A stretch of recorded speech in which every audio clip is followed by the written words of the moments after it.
There was once upon a time where I was just some kid that played the same games for a long time. It's why I have over 400 hours in Left 4 Dead 2 and almost 200 hours in Dead by Daylight.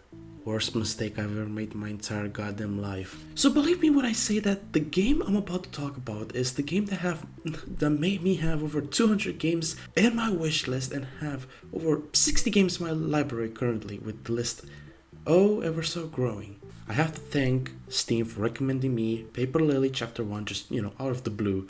Paper Lily Chapter 1 is a fully fledged game made in RPG Maker. It is also marketed as a psychological horror game. It is horror alright, but I don't see the psychological part. It's a neat little indie game that had lots of love poured into it, but it also has way too much missed potential for my own liking. They could have pushed more into the horror of this world, but they didn't really. For now, let me introduce you to the world of Paper Lily.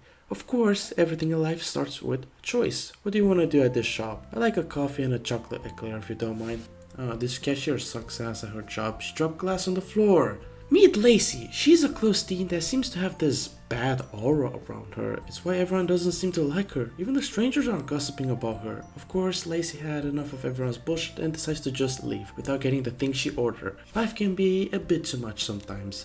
I'm sure it was simply just a bad day for Lacie. Oh, never mind. Due to her infamous reputation that she has, Lacie made a to-do list before she dies. First objective, go outside. Done. Next, we feed a crow. In her backstory, we were told even animals were scared of her, so the exception are crows. Very interesting. Oh, don't worry guys, it's not like crows aren't associated with horror media in more than one way. For example, being symbols of death as evidenced by the to-do list and its innuendo, and their intelligence and mystery can also be applied to Lacie. She's a very intelligent girl and due to her backstory, very mysterious. Not even her family wants to be near her. They always make excuses to go out and far away from her. The only person that truly cares about Lacie is her own brother. Hero! I have my gripes with this guy. Not that I think that he sucks as a character, although he is pre-nothing character is a little bit of a debate, but yeah, that's the part that makes me frustrated personally, because outside of small interactions with Lacie, we don't know anything about him. All we know is that he's Lacie's brother and he's very nice to her. I'd argue he's even more cryptic than Lacie in that he's hiding something from us. You can't stop me from creating conspiracy theories! I'm also conflicted on his nice guy persona. Like, come on dude, you gave me a flip phone in this current day and age? Whatever, let's get back to business. Hero is very surprised that Lacie went outside. We learn more about how much of an introvert Lacie is. You can tell she's exhausted by Hero's eccentric antics through this well-made CG, and we learn about Lacie's actual plans. Doing a ritual. You heard me right.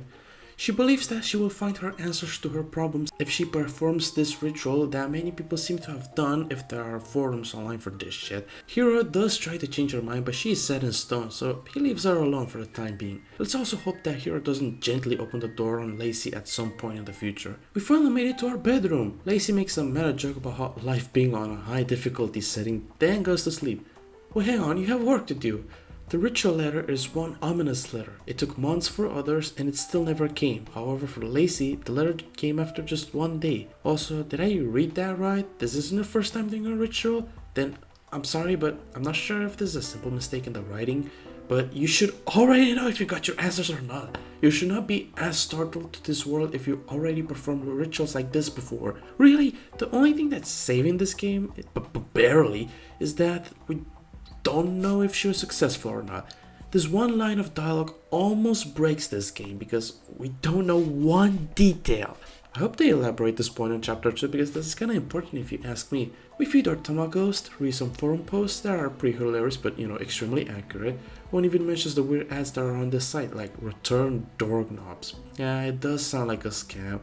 And we get ready for the ritual. We need a red ribbon to tie the phone cord and to paint the symbol at the front entrance. And while we're doing this, we're accompanied by a banger song playing in the background.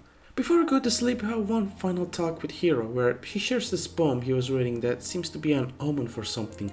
The conversation shifts to having something to believe in. Lacie obviously comes up with the first thing that crossed her mind. Chocolate eclairs. Yes, I also believe in the eclair supremacy. Meanwhile, Hero is, like the good brother he is, tries to give Lacie a boost in self-confidence by believing in her.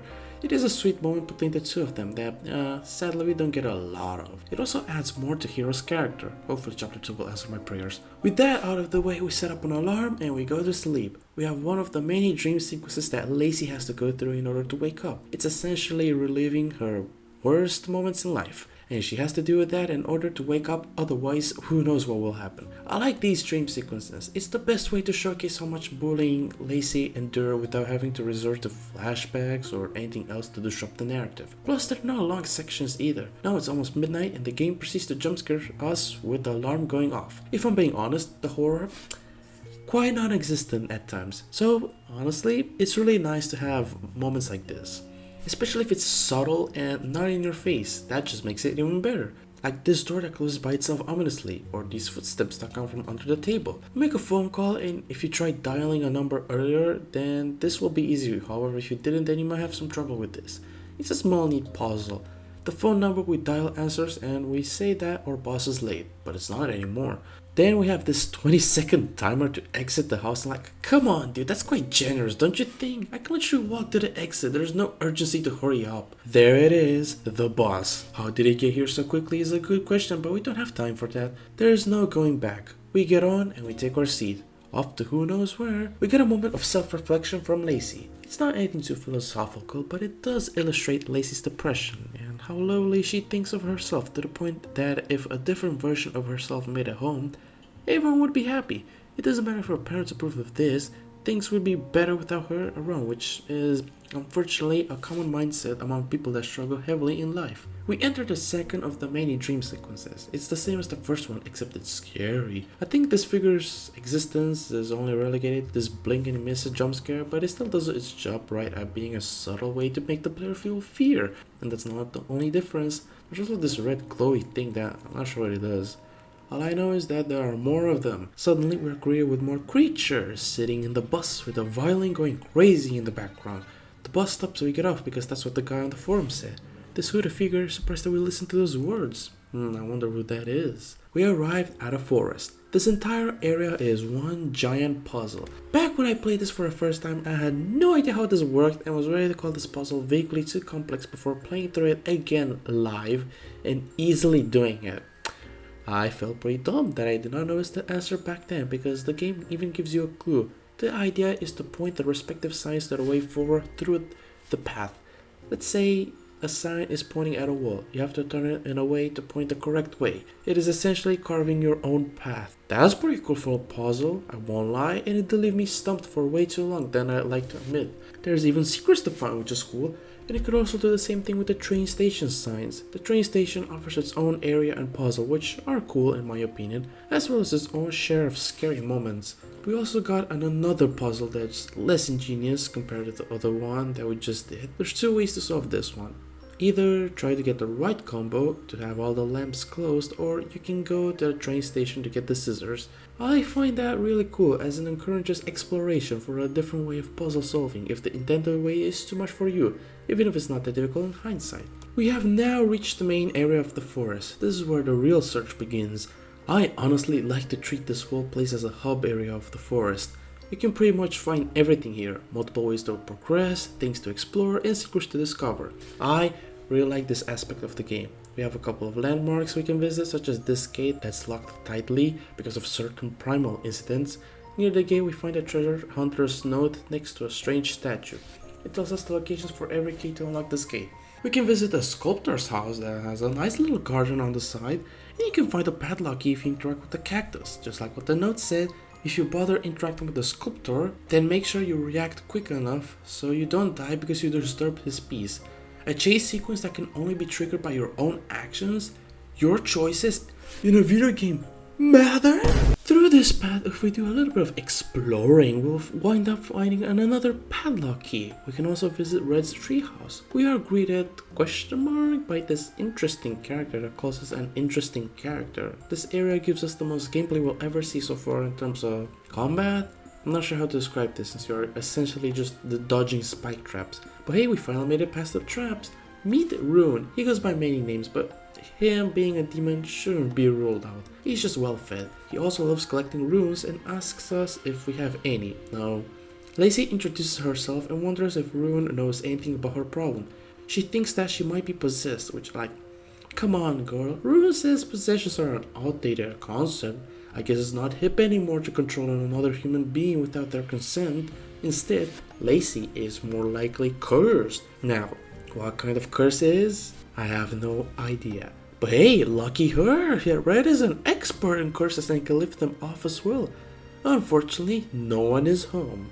Well, that was a waste of time. Ruin tells us that he might have gone up to the lighthouse up in north. Ah, that's where we go north, huh? He also tells us that the only way forward is through the locked side, aka the gate that's locked up. However, it is a very dangerous way, and he also tells us that demons will kill us immediately if they find out we are a human, so we better keep our lips tight. One aspect of the game that I noticed, but this might be like a transition to the required song or whatever, but I feel like in this section specifically, the music dynamically changes. Either this or maybe I'm a dumbass, but if it is like I say it is, then it captures the thrill of exploring the forest really well. You think I'm insane? Check this shit out.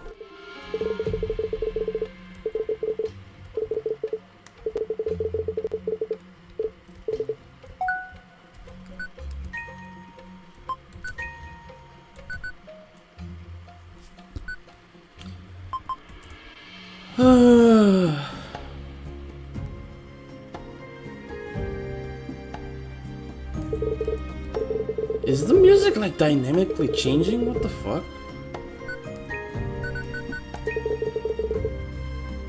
That's actually kind of cool. While we are in the subject of how this game was made, I have to mention this pixel sprite work. It is absolutely gorgeous! Simply marvelous. It is very beautiful. I love it. Then they just drop like my favorite CG in this entire game. This looks fucking splendid. It is sublime. And it's also during a pretty important character moment for Lacie where she finally got a lead towards her problem. Curse.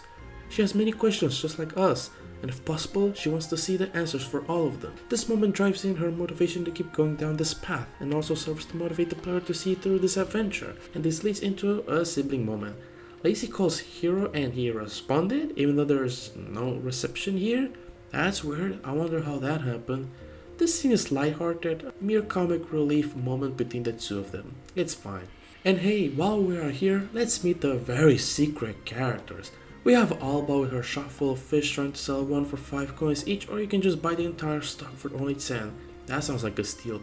And while I'm at it, this is my personal question, but do you happen to have a cousin that's basically a tree man? Million is a moth with a cold attitude that likes to sit near a very cozy and warm campfire. And Cosmo, a stuttery mess of a creature that also owns the world's most fragile porcelain head, which sends us in a 5-minute search for a replacement. That is very generous, mind you. Oh, and remember Sculptor? His name is Cat, and he gets rid of his sleep deprivation by eating a bag of chips. Folks, if you suffer from insomnia, then a bag of chips will be there to save you. It happened to this guy. And lastly, the other secret character is found through an unconventional name. Her name is Aoi, and to get to her, you have to step into a fairy ring which straight up swallows you entirely. That's kinda scary, not gonna lie.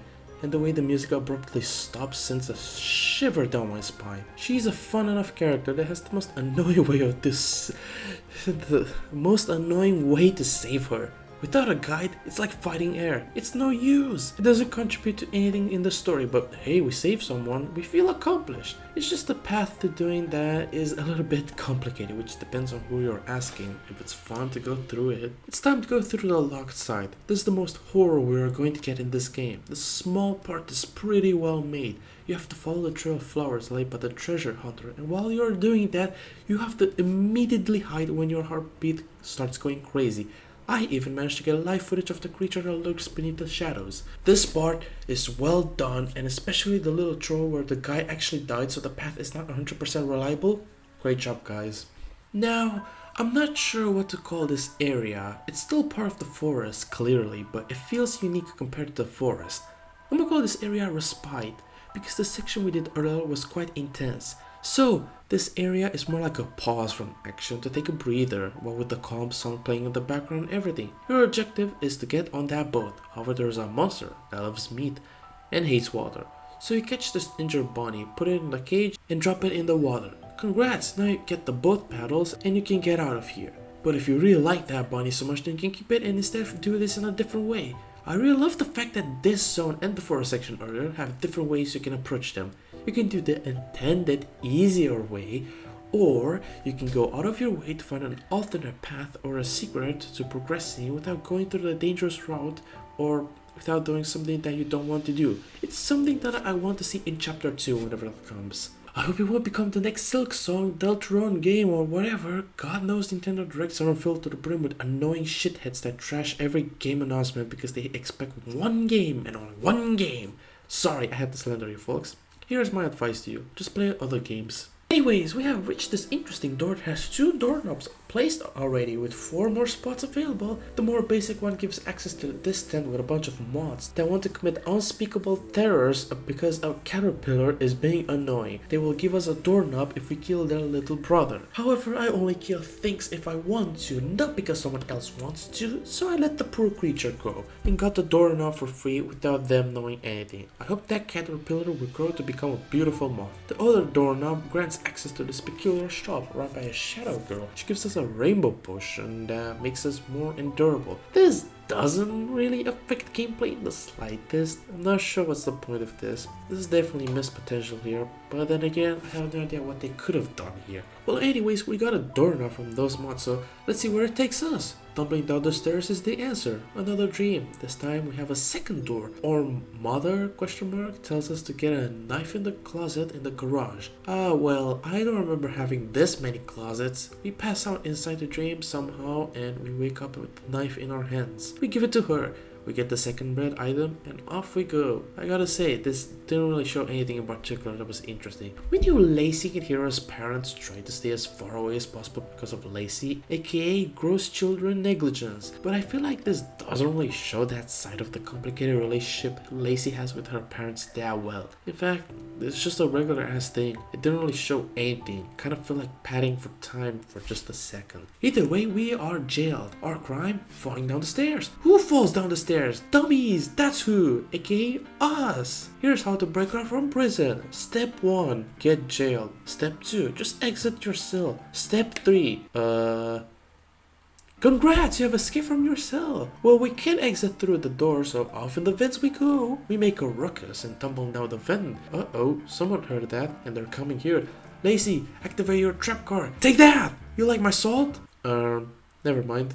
You know, suddenly this game turned into a romantic comedy with this guy showing up. His name is Sai, and he finds our attempt at demon-riddenness hilarious. I think Sai is a good foil to Lacie. She's less talkative, more of an introvert if anything. Meanwhile, Sai is obviously an extrovert and very active. That roar in the background sure as hell ain't friendly, so we hide inside this room. You know, outside looked nice. This time we have a new enemy factor, the primal demons. The difference between them and regular demons is that primal demons will kill anything they see. For now we are hiding inside the room that is surprisingly pretty lackluster. I mean, we can interact with some disgusting shit in here, but you never get to go through this gate and you only find one fuse for a puzzle. The demon is probably gone, so let's do some exploring. We have arrived at the facility, and Sai joined our party. And we meet a familiar face as well. Ruin is back to just chill. Okay, I have to say this, but no offense to anyone, but when I think of like the most worthless character ever made, this guy's among that list. Ruin is cool and chill and all that, but he does quite literally nothing. He's there to give you a lead, some exposition, a couple of items for the secret way, that's it. I'm pretty sure he does nothing in the facility except telling us where to go next. Now, again, friendly reminder, this is still chapter 1, so who knows, maybe they have big plans for this fella, but so far, he has done nothing, and it's making me sad because he looks kinda cool. We have this hub area, I guess you can call it, where we can go everywhere to do our business, like going into this clock room that Sai couldn't enter for seemingly no reason. And this idea never gets brought up ever again. See what I mean when I said that this game has intriguing ideas that go nowhere? The only time Sai leaves our party is when he holds down some doors for you when you visit the jail cells and when he sits next to the bathroom. The same bathroom where we call Hero, who makes a very strange remark regarding Sai. If we want to, we can ditch him? See? That's why I'm frustrated with this guy. Why is he so weird? What's his deal? You know, I gotta be honest, I actually enjoy the character moments in this game. The way Lacie and Sai interact is very interesting. Like Sai saying that it's fine if Lacie talks to herself ever so often, or when Lacie accidentally dropped her to-do list, and Sai was concerned if she was okay and if she wanted to talk about it, only for Lacie to be dismissive. It's the little things, really. The puzzle for the facility is also rather simple. Just find 4 valves and place them here and then turn them. One of said valves is actually stuck behind an interesting puzzle. I remember struggling to do this back then I realized I had a skill issue when I live streamed this and did this puzzle again. There's also 2 different ways to go on about this. I said it before and I'll say it again. I love when this game has these distinct areas with multiple ways to go on about. It makes this game replayable and also enjoyable. I'm talking about the fuse box, by the way. An interesting alternative puzzle, if I do say so myself. There's also an alternative way of solving this puzzle, and it's by using a bucket. It's pretty funny, don't ask questions, it's just bucket. And while you solve this puzzle, there will be some primal demons chilling somewhere, and to not disturb them, we sneak past them. There's also this guy right here that startled me, to say the least.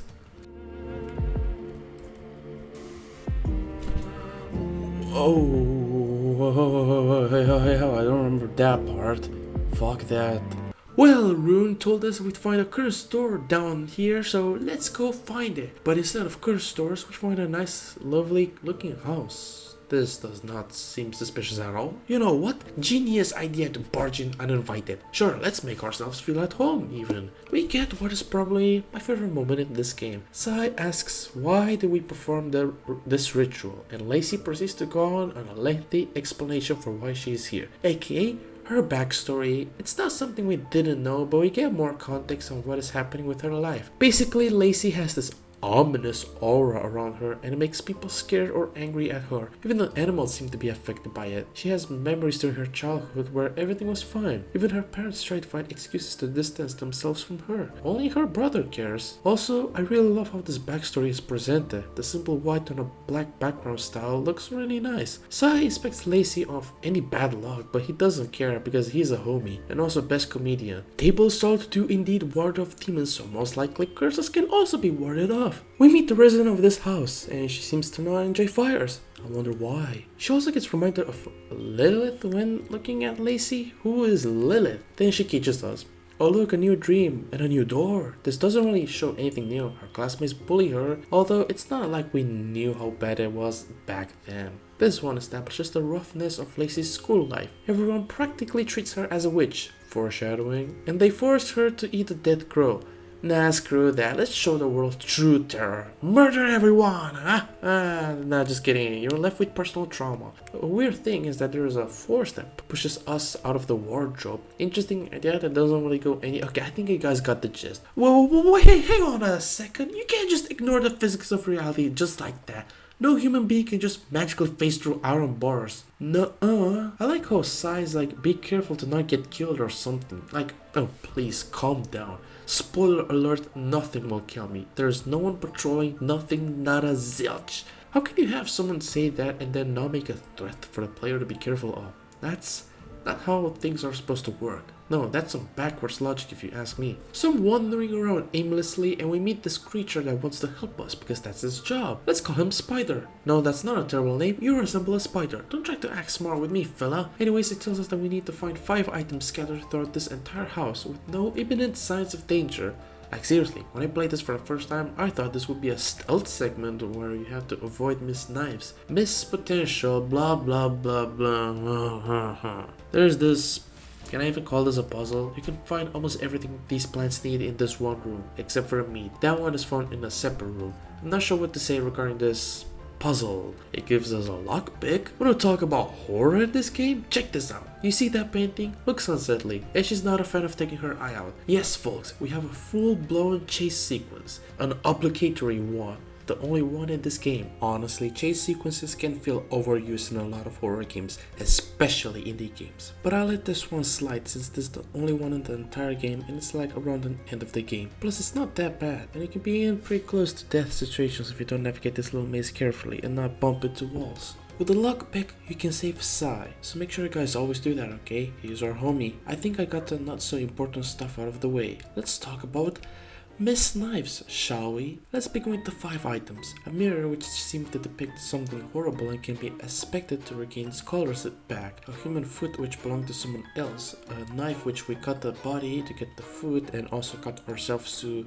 I guess, colorize the knife. We get some black rag and also unlock this safe to get a key, which I'm pretty sure the game doesn't really tell you anything about it. Feel free to correct me in the comments. We use the key found in that little safe to unlock this door and get the final object. But first, a word with Mr. Spider. Spider tells us that this whole house is nothing but an illusion created by Miss Knives' own desires. To defeat her, we need to remind her of who she is or isn't. The final object is to collect what has a unique way of getting it. You must fill these jars with water, then scratch these paintings till you get enough dust to color water, I guess.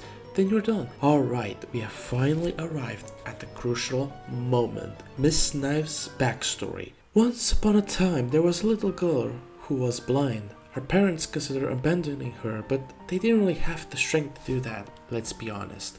Abandoning a child is a pretty big deal. This girl managed just fine despite being blind. Her mother was very sick though, so she was stuck in the bed. The little girl had an amazing friend named Iris who always talked about the world in a beautiful way. She wished to see her friend. The first blessing allowed her to see finally. However, everyone else started to act differently with her.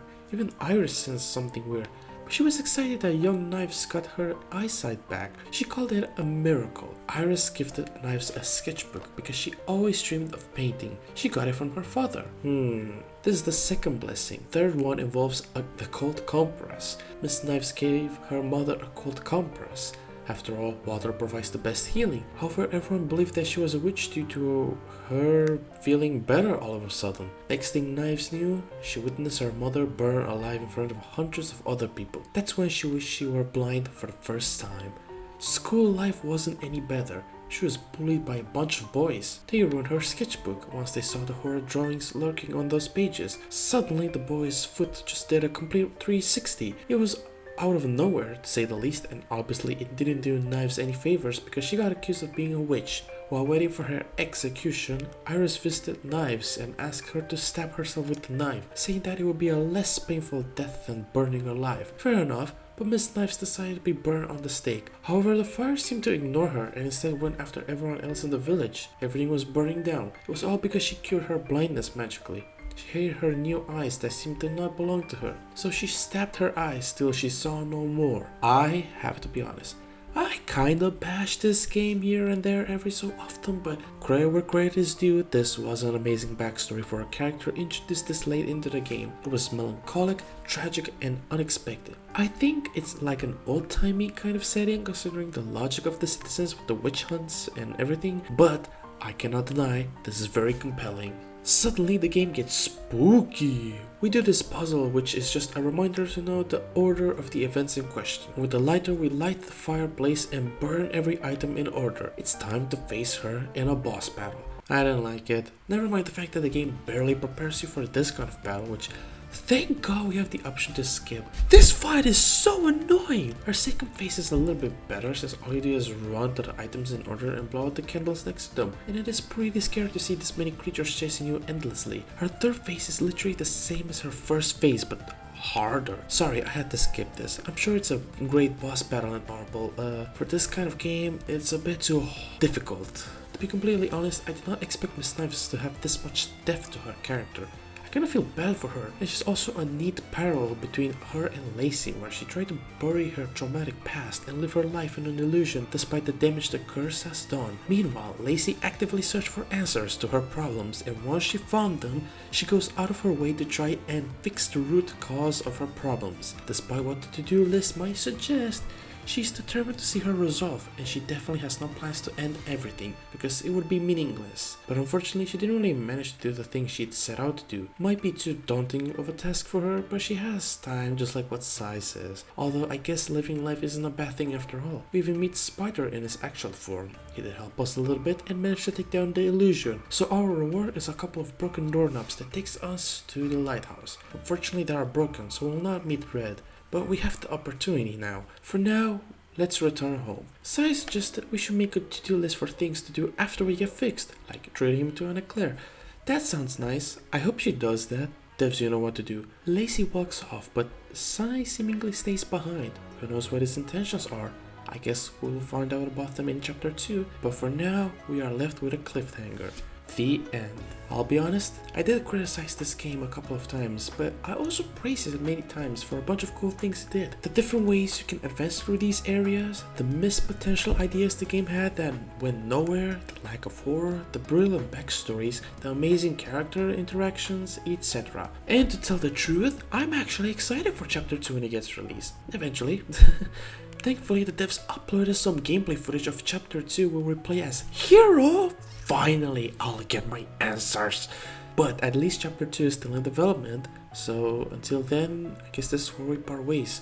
I heavily recommend this game despite my gripes. Plus, it's free. Like, a game like this?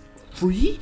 Crazy work to say the least. And hey, if you managed to watch all the way till the end, thank you for doing that. I hope I can do more of these in the near future. Have a great day.